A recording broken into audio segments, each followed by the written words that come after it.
Thank you for having me. I'm not quite far from my old stomping grounds. I went to Valdosta State University, not too far from here anyway. And I went back to visit last weekend for homecoming, and I went with some sorority sisters of mine, and I was speaking with someone earlier, and we walked back over and met some new pledges of the sorority, and they said, "Oh, hello," calling us ma'am and lady. They said, "What year were you here? What pledge class?" And we told them, and both of them said, "We weren't even born yet." And I went, "Thank you for welcoming me back to my alma mater." But anyway, so it's good to be back down here. It was nice to visit. Things have changed a lot down here. I'm originally up from a little town north of Atlanta, Georgia, called Cartersville.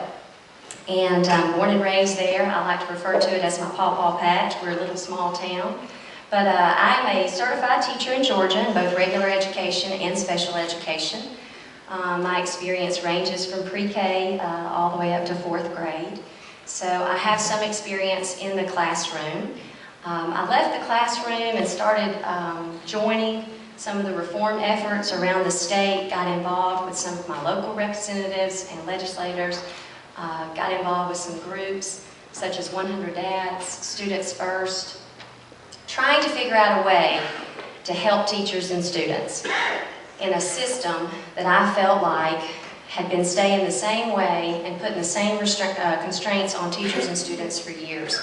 So I got involved and ended up with the Brighter Georgia Education Coalition, and am a regional coordinator that travels throughout mostly Northwest Georgia. We're spread a little thin these days, so I'm down here in the South, trying to educate voters about what charter schools are and what they mean for our communities and our students. There's lots of information out there, and it's very confusing. For those of you that are educators, it's similar when you sit down at a parent-teacher conference and you start using things like EIP and Title I and RTI, and the parents are sitting there looking at you, and you remember, okay, I've got to start back over with the basics. If you're not in education, a lot of this terminology does get confusing. So I hope to answer some of your questions. I can't promise that I can, but I'll try and do my very best.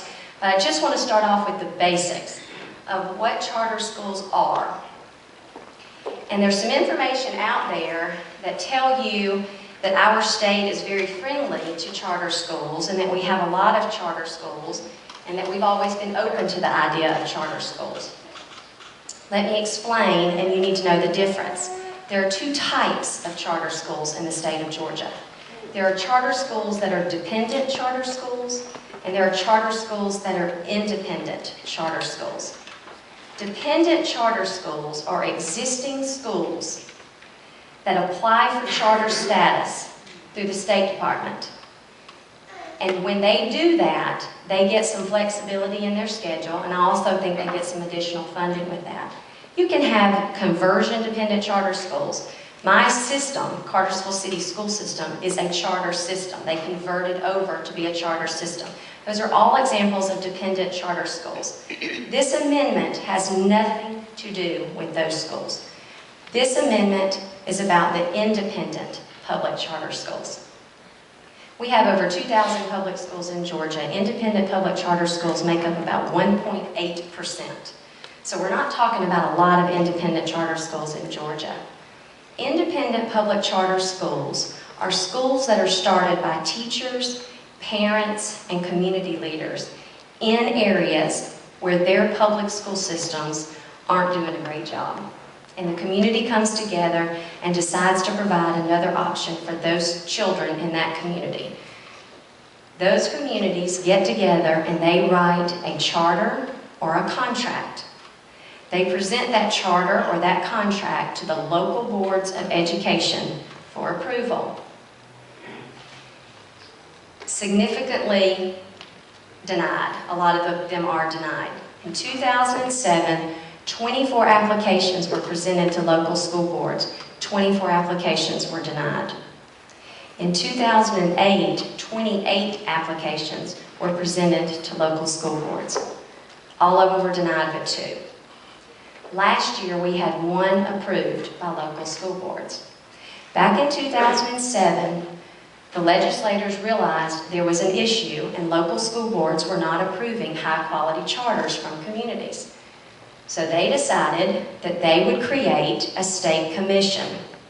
It would serve as a checks and balances for local school boards, and it would serve as an appeals process for the communities who were wanting to start a school for the children in their community. In a 4-3 decision, the Supreme Court ruled that that state commission was unconstitutional. And because of that, you have the amendment on your ballot. In a 2/3 majority vote, the representative and the legislators decided to put it before the Georgia voters to decide if communities should have a fair appeals process if they were denied by the local school board. That's why you have the question. All right, another idea that they have out there is that the establishment seems to say is that we already have a lot of options for our students. We have the Georgia Cyber Academy, we have homeschool, we have private school options, we have all of these options. Keep in mind that an independent public charter school is a free public school. It is free, it cannot discriminate, it's open to anyone. The only time that someone cannot get in that school is if there's not a seat available, and if that's the case, they hold a lottery and let children in. I'm not going to skip, I was going to talk about the funding, but let me explain to you how I believe that school choice can impact communities. Several years ago, my school system, who I believe is a great school system in Georgia, I received a letter from them that explained to me that our high school had not met AYP for the last 2 years. And in that letter, it went on to say, because we have not met AYP in the last 2 years, the law says that you have a choice to go to another high school in your district. The problem was, there wasn't another high school in my district. So did I really have a choice? My choice was determined by my zip code and my bank account. I have 4 children. Private school was never an option. So, when you transfer to another school, if you receive that letter, there has to be space available in another school in your district. And if you don't have that option like I didn't, then you don't have a choice. Your child stays in a school who has admitted they didn't meet AYP. And that's what we did. There are needs for options in education. All teachers will come together and agree that one size doesn't fit all in education. And if you're a teacher, you've sat in many conferences and you know that when you sit across parents of children that are having learning issues or that are not going to meet RTI requirements because their disability doesn't interfere with their academic success, but you know that you can't meet their needs. It's very hard to do that. And we can all come together and agree that one size doesn't fit all. It's just how do you meet those needs? And independent public charter schools give those families free options for their children. We do need choices in Georgia for education. And to say that we don't is just not true. 1 out of 3 drop out. They need options. 2/3 of our Georgia students are not proficient in reading. We have enough high school dropouts to fill the Georgia Dome every year, and as taxpayers, we pay $1.8 billion a year to help those dropouts. We need options. There are 5,000 students on waiting list for independent public charter schools right now. Those families are looking for options. You volunteer to go to the school, and someone's not going to start a school in your community if your community doesn't see the need. I don't think there will ever be one in my community. We're pretty successful. We've got great school systems, and we don't have the graduation rates like some of our counties in the state have. We've got some that are sitting around 58%. So those counties, perhaps, would look for a choice or look for an option. And it's the teachers and the leaders in those communities that can come together and create those options for their students. There's information out there that these independent public charter schools are favored by big profit companies. And I want to clear that up for you, or at least want to try.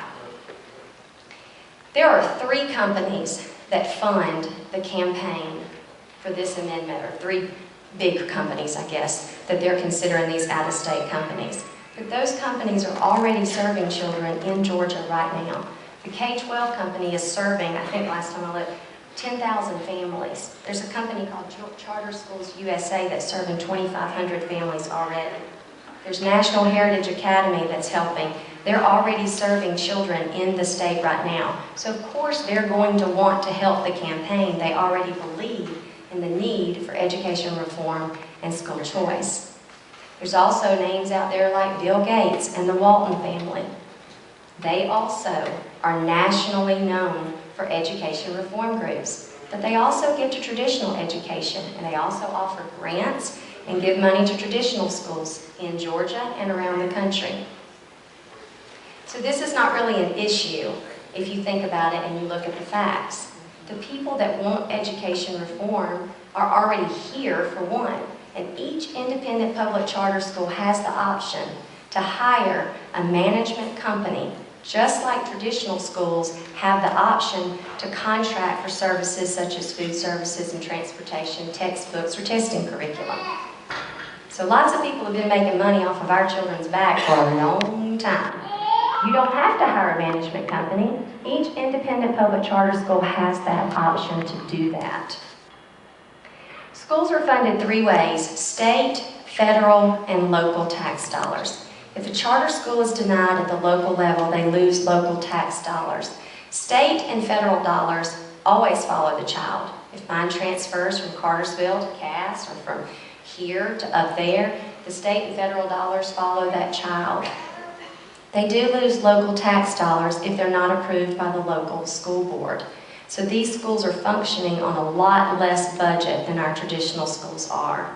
Another difference in traditional schools and independent public charter schools is if an independent public charter school that's created by a community does not meet their academic goals, the State Department of Education will and can shut them down. That type of accountability is not in our traditional schools right now. The General Assembly did add some money from the general budget to help independent public charter schools. They are still funded at 97% less. The 97% more schools are funded more. It comes from the general budget, not the education budget. And I know I've heard teachers as I've traveled all over the state say, well, we've been furloughed and I haven't had a pay raise in 5 years and my pay's been cut and our health benefits are going up. Keep in mind that these independent public charter schools will also receive the same cuts from state and federal that we do. And we have independent public charter schools in Georgia right now that are going to school for over 200 days. So those types of decisions for furloughing and letting paraprofessionals go, those come from your local school board. Those are decisions made there. Georgia still receives almost half of the state budget for education and has over the last couple of years. The reason the money's down is because the overall revenue's down. The overall revenue for the state is down. Every budget got cut. So, and I know it's unfortunate. I'm a teacher. I've been there and had to buy my school supplies and my copy paper. It is very frustrating. But I think anybody that's a business owner understands that that's how it is in every business right now. I want to talk about the State Commission and the fact that they were ruled unconstitutional. This group is no longer in play right now. If the amendment passes and the State Commission comes back for an appeals process for parents and communities, the State Commission will be appointed by 3 people, the governor and 2 other people. Right now, your State Board of Education is also appointed, and it's appointed just by the governor. So it's the same type process of appointing someone to be an appeals process for these schools. And you'll hear that there's already an appeals process in place. This is temporary because according to the ruling in the footnotes, which is to prevent further litigation, the judges said that they will fall back on their ruling if it is challenged. If the traditional schools challenge that the state board that we can appeal to the state board for an independent public charter school, that those judges will rule in favor of the local boards of education and continue to give them exclusive control over public education. So you can say there's an appeals process, but there's not really an appeals process when you give local exclusive control to local boards of education. And history shows us they're not approving the independent public charter schools. They're approving the dependent, but that's them. They're creating it, and they're approving it. Let's see, what else do I have here? I'm trying to go really fast. I know you told me you're going to watch the clock. Anyway, that's really about it. I do not think that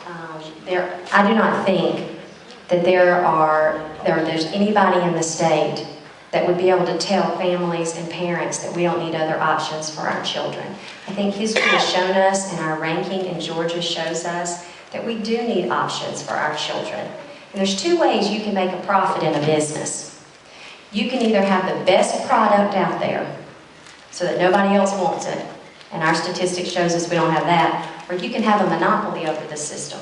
It's two ways to make a profit. And right now, traditional public schools have a monopoly over the system. They don't have to get better if they don't want to. There's no incentive for that. And because we've only improved a slow, tiny bit over the last decade, options for children is what we need. And it's not to cut against teachers in our public schools. I am a teacher. They don't get the respect they deserve. I didn't get the respect I deserve. They don't get the respect for putting in extra hours and extra time with the students. They just end up getting the bad rap because they're at the bottom of the totem pole.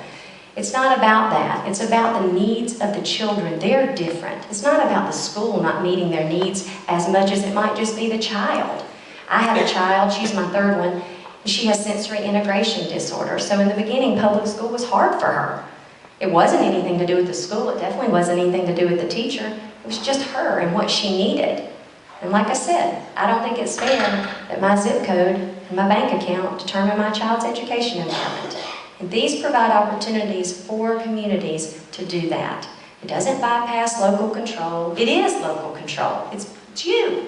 It is local control. These schools report to the State Department of Education their test scores. They go by performance standards. They choose their own curriculum. They implement it the way they want to. I was at the World Congress Center a couple of weeks ago, and I met a teacher at a Georgia charter school. And I asked her why she left Atlanta Public School System. And she said, well, I took a pay cut. Although you are able to keep your teacher retirement stuff. But she said, I took a pay cut to come over there. But my independent public charter school allowed me not only to pick the curriculum that I wanted for my first grade classroom, but I got to pick the way I was able to implement it. And for the first time in my career, I was teaching to the child and not to the district. And it really struck home with me that's why she left, and that's what she wants to do, and that's why teachers are in the business. So it's not really just to provide options for those children, but this teacher showed me that these schools provide job opportunities and options for teachers that want it.